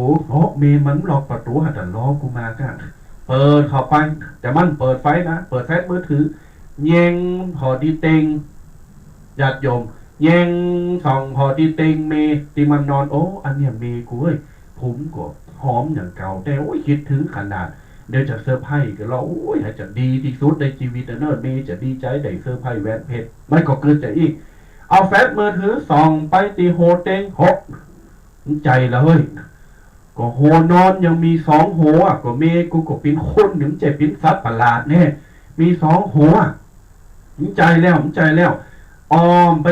ตีนเต็งมี4 ขา4 ตีนเขาแน่ใจแล้วมันเอาจูมานอนกะโปดโตอารมณ์ขึ้นวึดญาติโยมปีกมาติเตงแหมกำซองแหมกำแน่ยืนยันด้วยตัวเองสายตาของกูก็ไม่ใจว่าฟ้าเนี่ยหันเป็น2 โหเนี่ยส่องไปส่องมาเดี๋ยวกันเนอะยุดกึดใจพอก็แฮมโหเนี่ยโหแฟนฉันเนี่ยแล้วแฮมโหมากับภูมิโหยาวเหมือนกันเนี่ยโหยาวเหมือนกันเนี่ยใจก็จะมาจะเอาพอใจเอากิ๊กจูมาก่อมใจก็พองไปส่องมาญาติโยมของดีคำสอนของครูบาพุทธขึ้นมาในโหสมองทันทีเดี๋ยวก่อนเนอะเจ้านี่ครูบาเปิดมาหน้า3 หลัง 3ลองพออีกลองผอมเสียหายมันก็เตวไปตั้งหน้า1 2 3ซองพอแฮมกัมไผ่น่ะถอยปีกมาตั้งรัก3 เก่าหน้า3 หลัง 3ทำใจเนี่ย3 รอบปิ้นเก่ารอบยัดยมเก่ารอบสุดท้ายรอบที่8 รอบที่9เอาไฟใช้ส่องป๊อกก็มันรอบสุดท้ายมันไปเปิดไฟในห้องยัดยมเปิดไฟปุ๊บปรากฏว่าในสลีตีนอนผ่าห่มน่ะปิ้นเมว่า ญาติโยมปิ้นเมแฟนมันน่ะสะดุ้งยกปูโทษตรงเนาปูดีกะกุมไปด่ามไปตบเอาปืนยิงเมจนตายอันนี้คือเมสภาเซอร์ไพรส์กับแต่ใจจะอั้นญาติโยมเหตุการณ์ต่อไปคือมันเกิดใจได้อันเนี้ยกะที่ครูบาเปิ้นสอนเปิ้นเอาของดีบอกกูเนี่ยหน้า3 หลัง 3หน้า3 หลัง 3กะอ้างนี้กูจะตบตีเมยิงเมตายไปละกะตึงเมของดีครูบานี่มันดีเฮ้ยดีสุดๆไปเลยอาบน้ำอาบน้องเรียบร้อยปุ๊บทำเหมือนมียังเกิดขึ้นสวัสดีครับเมสวัสดีครับไวออกบ้านไปพิ้วไปไหนอย่าโยมหูก่อนเอาสังตีเลอเนี่ยไปตามถึงครูบาในวัดจุนเชงแล้วก็ซองแฮม7 ปันที่มันข้างไว้เอาไปหือครูบาจุนมดแล้วก็สุมาครูบาเจ้าผมสุมาเดินผมได้ซบประมาณครูบาบะเดี๋ยวนี้หน้า3 หลัง 3เป็นเก่ารอบผมหู้แล้วนี่คือวัตถุมงคลสำคัญได้ขอคิดจะดีมีคาเลยวัตถุมงคลสิ่งของก่อนญาติโยมศรัทธาต่างหลายเนี่ยฟังแล้วปิ้นจะได้ขอคิดกันหรอกพี่น้องศรัทธาญาติโยมนี่บางครั้งบางทีเราเผลอเลออะไรไปจะต้องถอยมาตั้งสติก่อนเห็นอะไรดูอะไรฟังอะไรคิดอะไรแล้วทันทีป๊อบอย่าด่วนตัดสินใจต้องถอยมาตั้งหลักยอมหักไม่ยอมงอญาติโยมเบิ้ลเล็กมันแข็งแต่มันเวลามันงอเวลามันงอเวลามันหักเวลามันงอมันหักญาติโยมศรัทธาต่างหลายก็เหมือนกันต้องถอยปิกมาตั้งหลักนับ1 2 3แล้วก็พอใหม่ฟังใหม่มันแต่มันจะได้ความจริงคือจะได้ค่อยๆตัดสินใจใจสติคือกุศลน่ะมันเฮาต้องใจสติอยู่เสมอนะประหนึ่งเตือนอยู่ตลอดเวลาว่าเรามีสติเพราะว่าอย่างเกิดขึ้นก็ตามเนี่ยจะไปใจอารมณ์ ถ้าใจอารมณ์มันมีการพังก็พังอย่างเดียวครับเพิ่นถึงบอกว่าเวลาเราโกรธจัดเนี่ยจะไปพึงจะไปฟังตีจะไปตอบคำถามอย่างเวลาคนโมโหเนี่ยเพิ่นว่าฟุดฟัดมันคือมันอย่าอู่ยังออกไปเลยเปื่อยบางจะไปลืมเนอะกรรมอู่ของคนนี่นะมันทำมือเป็นคุณก็ได้เป็นโตดก็ได้เพราะฉะนั้นเวลาโกรธจัดหรือว่าโมโหเนี่ยคือเฮาตั้งสติไว้เฮาไม่ต้องไปตอบขอความไม่ต้องไปอวยอย่างที่ไหนสักอย่างเพราะว่าเวลากรรมอู่เวลาคนโกรธเนี่ยมันจะออกมาหมดเลยแล้วเวลาดีใจก็จะไปฟังคำสัญญาอย่างกับใครเนี่ยกรรมโบราณเปิดมาแล้วเวลาเฮาเศร้าก็จะไปฟังตัดสินใจอย่างคือเฮามีสติเนี่ยมันทำเรื่องใหญ่กลายเป็นเรื่องน้อยครับตอนเฮาอคตินี่นะเรื่องน้อยนี่กลายเป็นเรื่องใหญ่ครับเพราะฉะนั้นเฮาเนี่ยอยู่มีสติอยู่กันเนื้อกันโตหูโตอยู่เสมออย่างที่บอกว่าคือเฮาต้องพิจารณาพอก่อนไม่ใช่หันปุ๊บใส่ปุ๊บปั๊บโดยว่ามองถามคือคนเฮากูสิ่งกูอย่างมันมีทั้งเหตุทั้งผลมันเฮาต้องเฮาต้องฟังก่อนก่อนมันพิษแต่อย่างเฮาก็ไปตัดสินใจกันว่าจะเอาอย่างใดจากความรุนแรงมันจะกลายเป็นเรื่องที่ว่าอาจจะคุยกันได้หรือตกลงกันได้อันเนี้ยเฮาไม่ใจว่าอย่างทีเนี่ยพอโมโหหน่อยครับโดนปาดหน่อยก็หน่อยลงมาลากหินลากไม้ลากอย่างมาใส่กันโป๊ะป้าโป๊ะป้าโดยหูเรื่องหูราวคือเนี่ยเวลาเรามีอารมณ์ใจอารมณ์เป็นส่วนใหญ่อ่ะใจอารมณ์มันก็จะมีกับความพังพินาศชิบหายเพราะว่าอย่างมันเป็นเรื่องเป็นเล่าขึ้นมาบางทีเขาใจอารมณ์แค่ชั่ววูบทำมือเสียหายไปหมดเลยใจก็อย่างที่ข่าวตะวาเนี่ยจะคืนในทุกพิธีลูกติดยาบ้าติดอย่างเงี้ยแล้วก็อยู่กับยายพ่อแม่อยู่ก็ได้หนีแล้วก็อยู่กับยายแล้ววันนั้นไปขอตั้งยายเบอร์ฮือแล้วยายก็หนีออกไปข้างนอกเลยโดยความโมโหขยากยาเอาไฟไปจุดเสิร์ฟโต๊ะเก่าเอาเตนเนี่ยไปจุดเสิร์ฟโต๊ะเก่าเสร็จแล้วก็เอาวางไว้ไฟมันก็ลุกกันใหม่บ้านถึงหลังเพื่อตำรวจไปถามว่าอารมณ์ชั่ววูบวะเนี่ยคือคนเฮาบางครั้งเนี่ยก็แบบมีสติขาดสติไปแล้วเนี่ยมันทำมาอย่างนั้นแล้วมาเสียได้ทีหลังครับ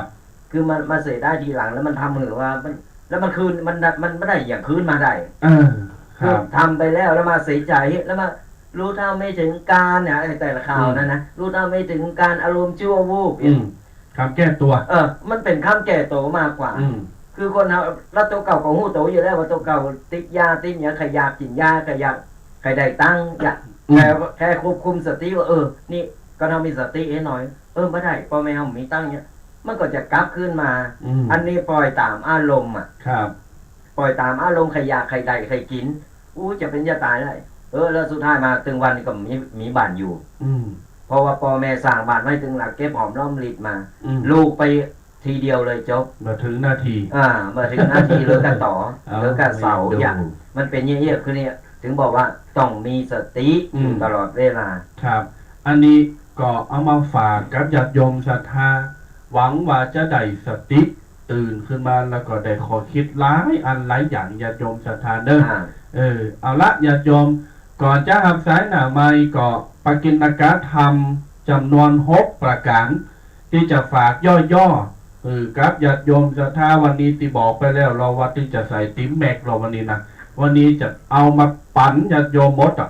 มีเรื่องหยังมีขอคิดหยังเอามาหือมดญาติโยมศรัทธาคะแนนทับหือใดกันแล้วกันเนอะคะแนนทับหือใดเนอะ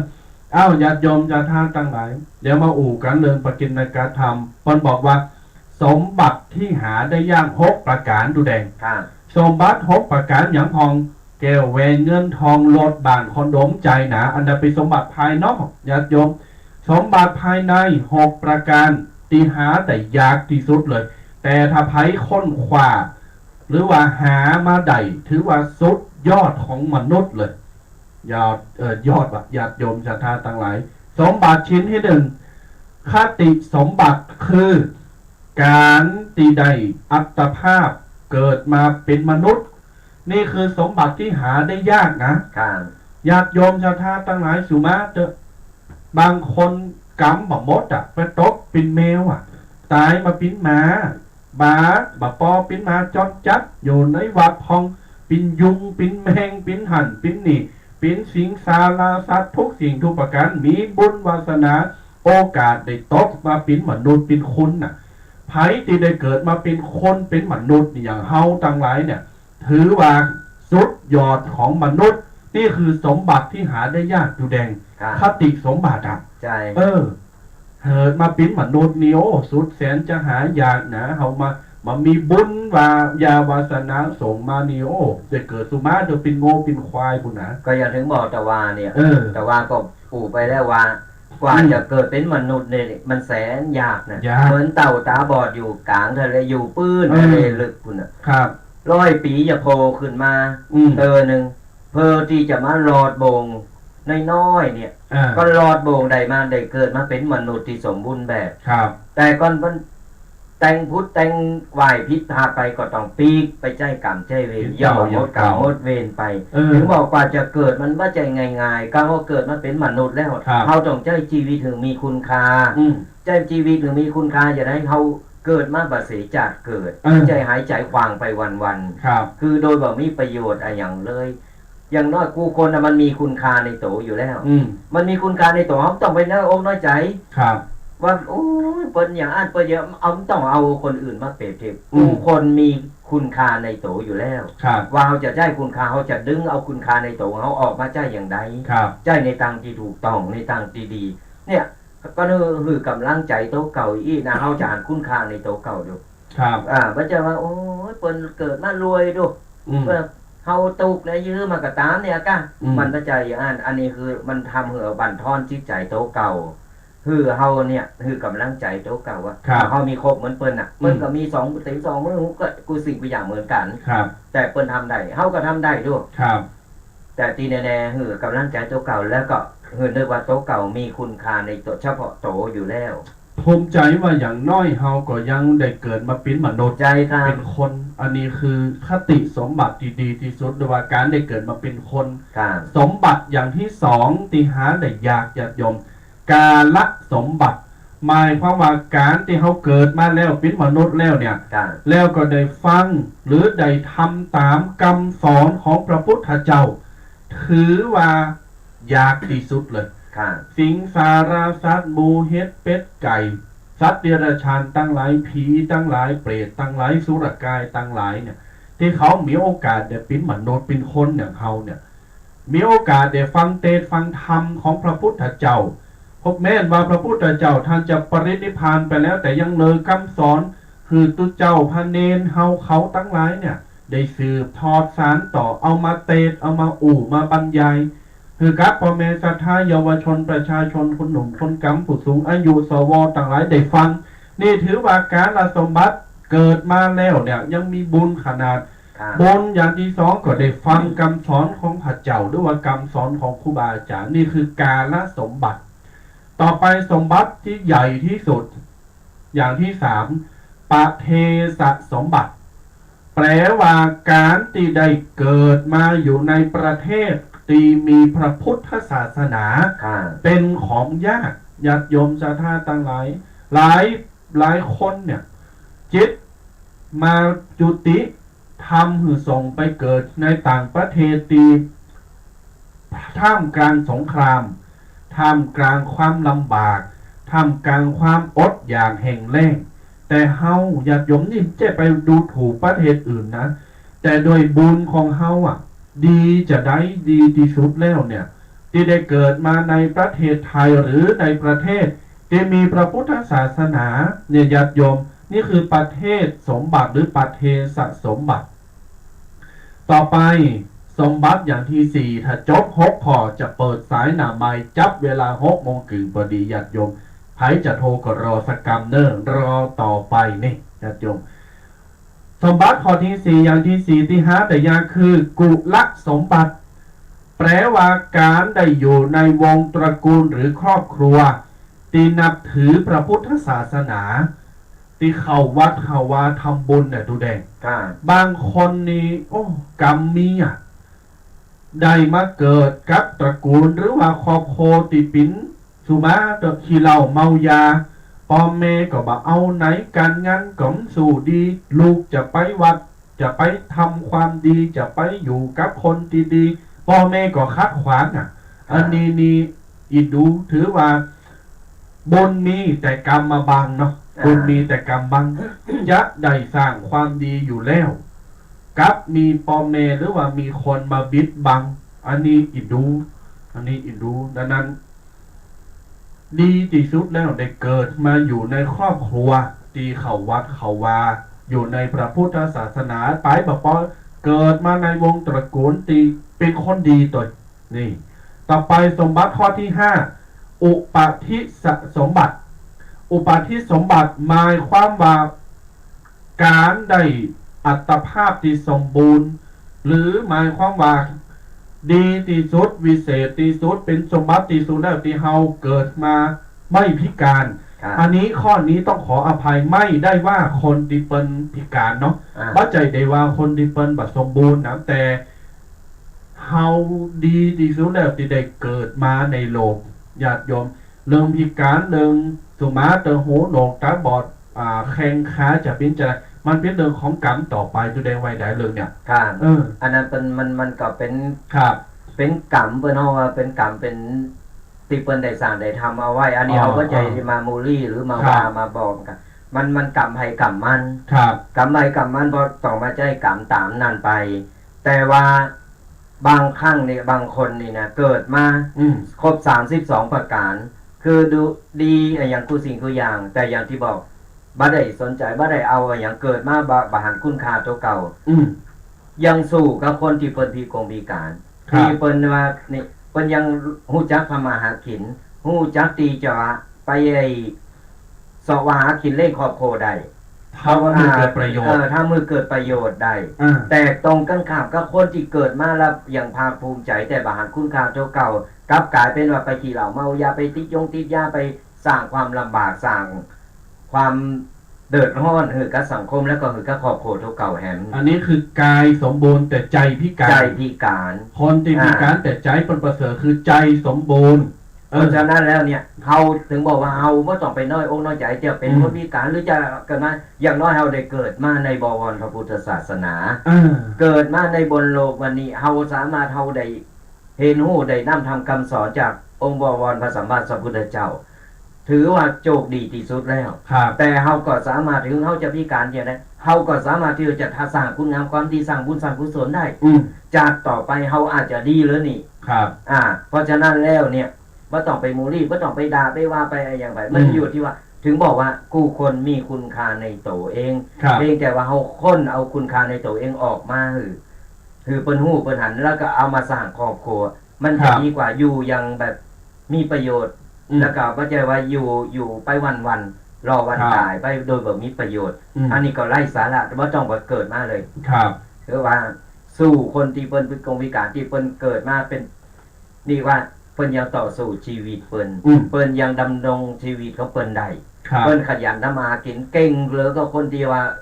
ดีพร้อมนั่นซ้ำก็อย่างที่เฮาหันที่ในยุคปัจจุบันที่เปิ้นขายออนไลน์หรือว่าเป็นดารานักแสดงเป็นคนดังบางคนเปิ้นพิการนะญาติโยมบ่มีแขนถึง2ข้างนะแต่เปิ้นใจขาของเปิ้นใจตีนของเปิ้นบางคนเป็นช่างแต่งหน้าไปทั่วประเทศไปดังขนาดถึงมีชื่อมีเสียงไปแต่งหน้าดาราแต่งหน้าเจ้าโสแต่งหน้าเจ้าหันเจ้านี่แต่งหน้ารัฐมนตรีไปหมดดังทำเม็ดเงินเอามาสร้างครอบครัวจอยเหลือตอบแทนจุนเจอครอบครัวพ่อแม่อยู่สุขสบายญาติโยมอันนี้มันใจว่าจะต้องมาดูถูกโต๊ะเก่าว่าโอ้กูพิการกูย้ำใจนั่นแหละเฮาต้องใจกว่าคือกูคนมันมีความสามารถในโตอยู่แล้วครับเฮาจะไปท้อว่าคนนั้นอย่างนี้คนนี้มันต้องเอาคนอื่นมาเปรียบเทียบเฮาค้นคว้าหาโตเก่ารู้จักโตเก่าดีก่อนรู้จักว่าโตเก่าเนี่ยชอบอะไรอย่างมีความสามารถอะไรอย่างดึงออกมาเลยนั่นแหละคุณค่าของตัวเก่ามันจะออกมาแล้วจะสร้างผลงานกับตัวเก่าอย่างที่บอกคือบ่ต้องไปน้อยเนิ่นต่ำใจบ่ต้องไปน้อยอกน้องมองใจอะไรอย่างก็ตามนะอย่างบางคนเนี่ยจะโดนบูลลี่น้อยก็น้อยอกน้อยใจบ่ใจคือเขาต้องไปเอากำอู่คนหมู่นั้นน่ะมาเป็นบรรทัดฐานมาเป็นที่ตั้งว่าโอ้ยบ่ได้เขาจะต้องยิงคนดูถูกยิงดีเฮายิงมีความกำลังใจเป็นแรงผลักดันเป็นแรงผลักดันดีมึงดูถูกกูอ้าวโอเคแล้วก็ประสบความสำเร็จกันหมดครับ เอากรรมดูถูกกรรมติชินนินทาของเขาเนี่ยเอามาเป็นพลังเอามาเป็นแหงตีจะพลักดันโต๊ะเก่าหือดีขึ้นไปแฮมพิการแต่ร่างกายแต่ใจอย่าพิการแต่บางคนพิการทั้งกายพิการทั้งใจแต่บางคนไม่พิการทางร่างกายแต่ใจพิการอันนี้ก็บ่ได้อันนี้ก็เสียจัดเกิดนะครับเอาละญาติโยมสมบัติข้อสุดท้ายข้อที่6ทิฏฐิสมบัติทิฏฐิสมบัติหมายความว่าการที่เป็นผู้มีความเห็นความคิดที่ถูกต้องในทางธรรมในทางบวกเป็นสัมมาทิฏฐิญาติโยมเห็นสิ่งที่ปัจจุบันขณะเห็นสิ่งที่อยู่ตั้งหน้ามีความถูกต้องมีความเป็นคุณความดีหมายความว่าพอแล้วหันความดีพอแล้วหันเป็นศีลเป็นธรรมว่าใจว่าพอแล้วโอ้พอคนนั้นคนนี้พอตั้งหน้าตั้งนั้นโอ้กูบ่ชอบเฮ้ยพอแล้วแกนตาพอแล้วปอใจพอแล้วนี่โอ้ปิดบินหลังตำไข่มือบ้านพอแล้วบุลี่เปิ้นว่าเปิ้นดูถูกเหยียดหยามเปิ้นใจญาติโยมทิฏฐิสมบัติอันนี้อย่าหาทำอันนี้ทั้งนั้นสมบัติทั้ง6ประการอันยิ่งใหญ่เนี่ยฝากกับญาติโยมศรัทธาสาธุชนถ้าไผมีข้อสุดท้ายคือทิฏฐิสมบัติมีความเห็นความคิดที่เป็นธรรมเป็นคุณงามความดีเห็นแล้วเป็นประโยชน์อันนั้นคือที่สุดของที่สุดในการเป็นมนุษย์เลยญาติโยม6ประการฝากกับญาติโยมศรัทธาไว้เอาละ9:33 นาทีตามสัญญาเด้อญาติโยมศรัทธาทั้งหลายตามสัญญาเปิดสายหน้าไมค์เปิดสารไข่ฟงเป่าบุญจิ้นแล้วไผที่จะโทรมาอุจาตักตายหน้าไมค์สามารถโทรมาได้0826112245เบอร์เก่าเบอร์เดิมเน้อญาติโยมโทรมาหน้าไมค์ได้เน้อตั้งแต่บัดนี้เป็นต้นไปจนถึง10 โมงญาติโยมเน้อก็โทรกันมาเน้อฝนตกตั้งใดพองฟังชัดว่าชัดอย่างใดนี่ก็โทรมาบอกมากล่าวเนาะเขาจะได้ฮู้บางทีนี่เปิ้นที่ฟังรายการอยู่เปิ้นจะกำลังจะไปตั้งหันตั้งนี้ฝนตกเปิ้นก็จะได้เกมโตถูกก็ไผฟังอยู่ตั้งใดก็รายงานกันเข้ามาเนอะตอนนี้หน้าฟ้าหน้าฝนมันต้องระมัดระวังกันเขาก็จะได้รายงานคนที่เปิ้นฟังวิทยุไปโดยขับรถไปโดยนี่เปิ้นก็จะว่าตั้งนี้ฝนตกเปิ้นจะได้หลีกเลี่ยงได้เนาะก็โทรกันเข้ามาได้เนอะ0826112245หรือว่าวันนี้ฟังปกิณกะวันนี้เขาอกเข้าใจอย่างอันอย่างอีกก็สามารถโทรมามากันรับสายแลก่อนเนาะเจริญพรอันนี้ FC ตัวยงจำเสียงได้แล้วอันนี้อาหารอีสานจำเสียงได้วันนี้ฝนตกไหมเช้านี้โยมเมื่อคืนตกทั้งคืนแล้วเมื่อกี้ก็หยุดไปละค่ะคืนตกไม่แรงอากาศเย็นเนาะทางนั้นเนาะแล้ววันนี้ฟังวิทยุเนี่ยฟังรายการนี้เข้าใจดีไหมเป็นยังไงบ้างชอบฟังค่ะได้ข้อคิดหลายอย่างเนาะค่ะชอบฟังค่ะแต่พูดอะไรน่ามีใจอะไรให้ฟังก็ฟังหมดแล้วล่ะดีละก็อนุโมทนาเด้อเจริญพรสาธุอันนี้อีแม่นี่เปิ้นใจบุญนะวันนั้นเปิ้นทำอาหารอีสานมาหือมาถวายเพลตีโมงเนาะก็ได้ชันกันตึงวัดนะก็เปิ้นทำกับข้าวก็ลำดีเปิ้นเป็นคนอีสานแต่ใจบุญมาอยู่ตั้งเชียงใหม่อยู่หลังมอแถวมอชอมอแม่โจมอแม่โจแต่เปิ้นก็อุตส่าห์เอาทำกับข้าวกับป่าจากมอแม่โจเอามาถึงป่าสร้างเอามาถวายเพลก็อนุโมทนาบุญโดยก็ติดตามกันไปเรื่อยๆเนอะสนะญาติโยมทั้งหลาย ไปฟังตั้งใดก็แจ้งข่าวกันมา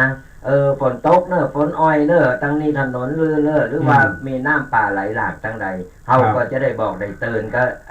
สระญาติโยมที่เปิ้นกำลังฟังอยู่เปิ้นก็จะได้หลีกเลี่ยงได้เนาะครับ0826112245เบอร์หน้าไมค์ก็ญาติโยมศรัทธาโทรมาอู่จากันได้เด้อบางคนก็กำลังเก็บลำไยกันบางทีมันหน้าลำไยนะมันหน้าลำไยคนไปใส่ลำไยลูกก็โทรบ่ได้แล้วแต่มือบ่วางแค่ลำไยบางคนประกอบอาจจะไม่ได้ฟังเพราะว่าไปเก็บลำไยถ้าจะเปิดมันก็จะกิ้งใจคนก็เธอจะอู่จะจ้ากันพองกาจะกินเข่าก็จะเล่าควันก็อย่างมันก็ปิ้นการฟังก็ปิ้นยังก็มาฟังย้อนหลังได้ญาติโยมเนอะแต่ที่ไผฟังสดนี่ก็โทรมาได้เนอะจะได้มีกำลังใจแล้วก็จะได้ฮู้ว่าคนไหนคนปรับปรุงพองฟังปิ้นจะได้พองแล้วก็อากาศปิ้นจะได้หนาวยินฝุ่นตกกาหน้าไมค์เบอร์เดิม0826112245 เด้อไผที่พอทั้งเริ่มสายไม่สัจจ้าเนาะหน้ากาฝนตกก็จะพูดน่ะนี่ยังก็หน้าเก่าไม่อยากโทรบ่อยโทรมาบ่อยๆนะจะได้หายคิดถึงกันบางทีลองโหนนะวันนี้บางทีล่องโหนแล้ววันนี้นะวันนี้เอาเจิกมัดไว้ที่ขับดีนี่ละฟังวันนี้ฟังแล้วม่วนก็ได้108,000เนาะนี่แล้วนี่แม่นละบุญโภประกาศคือดีที่สุดคือได้เกิดมาเป็นมนุษย์ล่ะแล้วก็ได้พบพระพุทธศาสนาเนี่ยกะเนี่ยอนุโมทนาบนห้างสาเนอรวยอ๋อบัตตันสามเณรละยังบ่มีคนขึ้นเลยยังมีคนขึ้นมันจะลงอยู่แล้วแม่ละเจริญปอนเนออนุโมทนาสารกลางเชียงใหม่มาแล้วอย่าโจมศรัทธาตั้งใดจะโทรมาก็โทรมาได้แฮมเนอร์0826112245เนออย่าโยมเนอ9:40แฮมบักกินนาทีละเนอช้าหมดอดเนออย่าโยมเนอไผที่พอทาง Facebook หรือว่าช่อง YouTube ก็กดไลค์กดแชร์กันไปตัวเนอเขาจะได้เผยแพร่เขาจะได้เป็นการในคือธรรมะก็คนที่เปิ้นบ่ฮู้จากที่เปิ้นบ่ฮู้เปิ้นได้พอได้หันเปิ้นก็จะฮู้จะหันแล้วก็เฮาก็ได้บุญได้กุศลโดยก็กดไลค์กดแชร์กันไปแล้วก็กดติดตามกันไปโดยเนอะหลายๆช่องทางไม่ว่าจะเป็นทางช่อง YouTube หรือว่า Facebook หรือกลุ่ม LINE ต่างๆที่เพิ่นเข้าลงมาก็ขออนุโมทนาบุญโดยแล้วก็พอแล้วฟังแล้วสามารถพอย้อนหลังได้ก็จะไม่ลืมกดไลค์กดแชร์กดติดตามกันไปเนอะโทรกันเข้ามาได้เนอะตอนนี้ยังมีเวลาอยู่0826112245ใครฟังเรื่องอะไรอย่างใครใครถามเรื่องอะไรอย่างก็สามารถมาตักมาตายมามาเอ่ยกันได้เนอะแล้วก็จะไปลืมงานบุญใหญ่งานเปิ้นฮ้องว่าเป็นการสร้างบุญสร้างกุศลรวมกันนะก็วันที่29นี่ก็สระญาติโยมหมู่ไก่หมู่หิมหรือว่าไผที่ใครมาลงบุญใครมาโฮมกินโฮมต่างกันก็ขอน้อมเจริญปอนกันได้เนอะที่วัดมงน้อยจะมีการเปิดเนตรพระพุทธชินราชที่เพิ่นเอามาถวายไว้วันตอนนั้นเราจะทำการเปิดเนตรกันในวันที่29นี่ก็มากินมาตานโดยกันหมู่ไก่หมู่หิมหรือบ้านไก่ก็ได้ก็มากินมาตานมาได้ตกบุญกันเนอะเพิ่นจากกรุงเทพสระญาติโยมจากกรุงเทพเพิ่นนำเอาพระพุทธชินราชมาถวายไว้กวัดที่วัดมงน้อยของเฮา ก่อไปใครมาลงบุญเปิดเนตรเปิดเนี่ยก็ขอน้อมเจริญพรกันได้ในวันที่29ตรงกับวันศุกร์ที่จะถึงนี่เนอะญาติโยมศรัทธาทั้งหลาย20นาทีสุดท้ายญาติโยมก็อย่างที่ว่าเปิ้นอาจจะไปการงานหรืออาจจะไปใส่ลำไยเนาะไปใส่ลำไยแล้วก็มีการไม่งานวังนี้ก็ฝุ่นตกฟ้าคางพองไปใส่ลำไยไปการไปงานไปมัดหอมแต่หอมพองนี่ก็ว่าเปิ้นหน้าที่แต่ละคนก็มีเหมือนกันบางคนก็วางบางคนก็ปิ้นแม่บ้านพ่อบ้านว่าก็ฟังก็พอไปหรือว่าบางคนมีอาชีพมีหน้าที่ที่จะต้องทำเล่งหลานพองกาไปขับรถขับรานิคมการทำงานหาเลี้ยงชีพปิ้นแม่ก้าแม่ขายอย่างต่างๆนี่ก็ว่าเป็นบางทีจังหวะหรือเวลาชีวิตของเฮามันเหมือนกันมันเต่ากันเด้อครับจังหวะของชีวิตมันเต่ากันเนาะนั้นก็ฝากกับญาติโยมพอออกไม่ออกมูลศรัทธาเฮาต่างๆหลายไว้นะครับก่อนแต่จะหับสายหนำให้ในสายต่อไปก็จะฝาก7ประการญาติโยมแต่เจ้านี้6ประการตอนนี้อริยทรัพย์7ประการเจ้านี้สมบัติพัสถานที่มีค่าที่สุดที่เฮาจะเกิดที่เฮาจะอยู่ที่เฮาจะใช้เนี่ยมันมีค่าที่สุดอันนี้อริยทรัพย์7ประการคือทรัพย์แห่งความดีเมื่อเฮามี6ประการแต่เจ้าแล้วเบื้องต้น7ประการนี้ญาติโยมศรัทธาว่ามีหยังผ่อง1ศรัทธา2ศีล 3หิริ4โอตตัปปะ5พาหุสัจจะ6จาคะ7ปัญญานี่คืออริยทรัพย์7ประการ1ศรัทธามีความเชื่อในสิ่งที่ควรเชื่อศรัทธาภาษาทะอย่าจมศรัทธาภาษาทะคือความเลื่อมใสมีความเคารพมีความนอบน้อมเวลาเราทำบุญก็เชื่อศรัทธาว่าจะได้บุญทำความดีก็เชื่อศรัทธาว่าความดีจะตอบแทนนั่นนี่เป็นต้น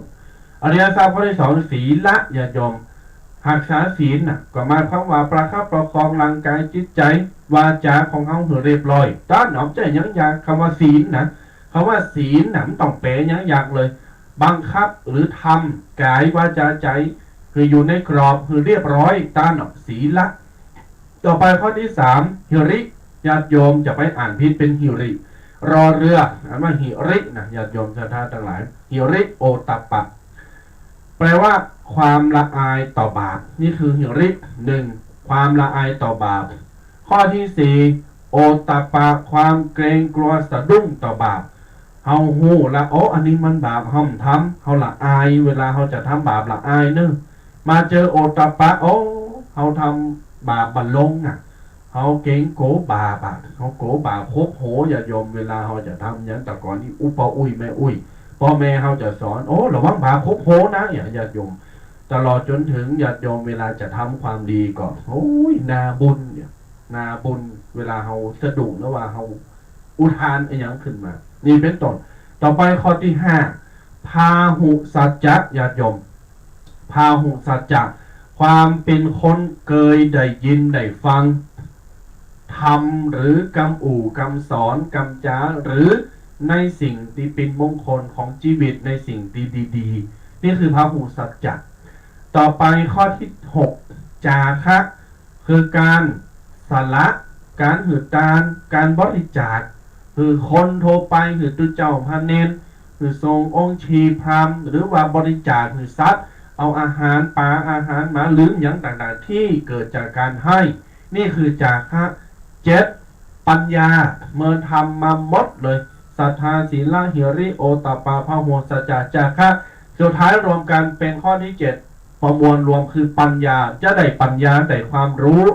สิ่งที่เป็นประโยชน์และเราจะสามารถจำแนกแยกแยะในสิ่งที่ควรหรือไม่ควร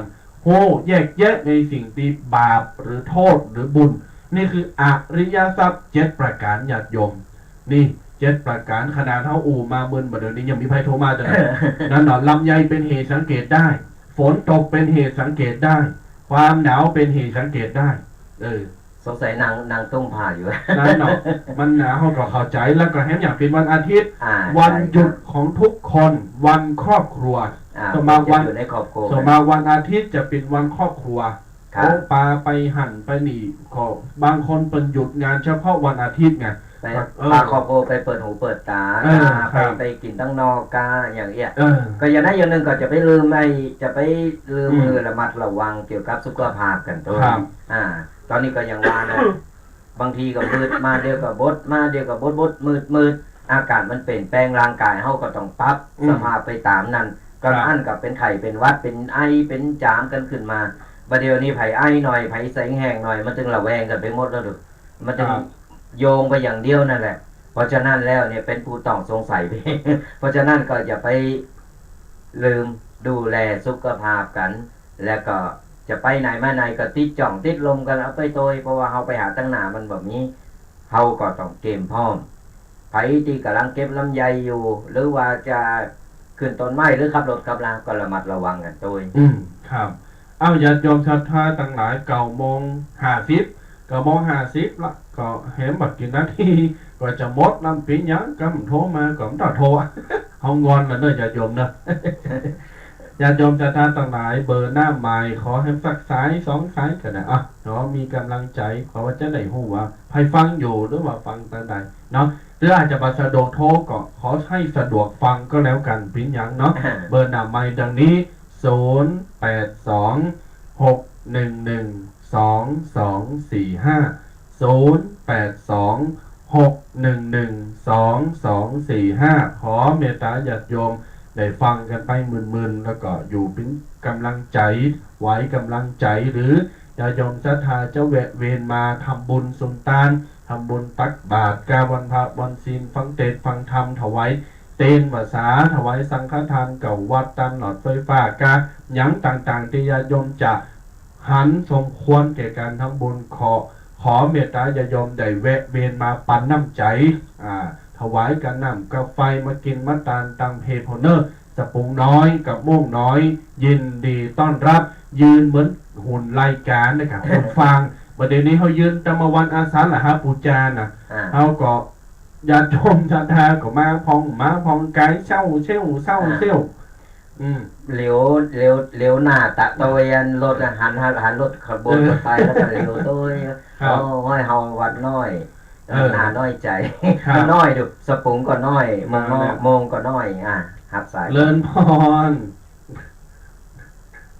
ฮัลโหลดักแซดฮัลโหลเลินพรสาธุมันยังไงไม่ใช่ลืมบอกว่าแชร์ให้เยอะแล้วนะแชร์แล้วเนาะอนุโมทนาเนอะแชร์นี่เป็นแชร์ธรรมะนะไม่ใช่แชร์ลูกโซ่เนาะ ไม่ใช่เล่นแชร์นะที่ว่าท่านอะไรพูดอะไรออกมาก็กดจะให้คนรู้จักดูดีละเป็นธรรมทานเป็นการแพร่สิ่งที่ดีให้กับคนอื่นด้วยเวลาเขาเข้ามาดูหรือเข้ามาฟังบางทีก็เขาก็จะได้บุญในขณะที่เขาฟังเราก็ได้บุญทั้งฟังทั้งแชร์ทั้งให้ด้วยนะโยมเนาะนี่โยมชื่ออะไรนะโยมจูนเนาะโยมจูนอนุโมทนาเนอะสาธุกำลังรออาหารอีสานเอามาวันที่29ก็ได้นะโยมเก่าเนอะโยมเนอะ9:54นาทีญาติโยมศรัทธาสรุปแล้วเนอะจะสรุปแล้วถ้ามีภัยโทรมาก็จะได้อนุโมทนาตามลำดับต่อไปเนอะสุดท้ายนี่ก็ขออวยพรให้กับศรัทธาญาติโยมจุคนที่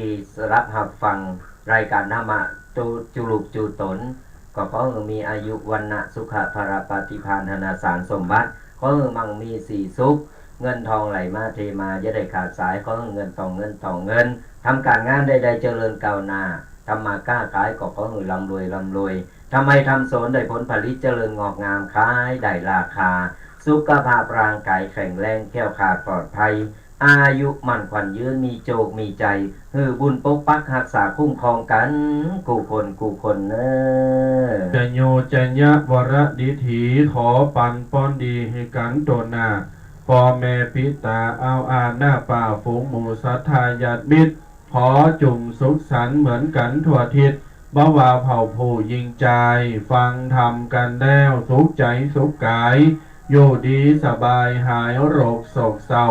นั่นทำคำสอนของพระพุทธเจ้าจุงยึดถือเอาอย่าละมีคนนับถือฤทธิเตจะเจริญก้าวหน้ายาวนานถือท่านพ้นจากทุกข์มีความสุขทุกสถานอายุยืนนานเหมือนกันทั่วหน้าอายุยืนนานเหมือนกันทั่วหน้าจัตตารโอธรรมาวัฏันติอายุวันโนสุขังปะลา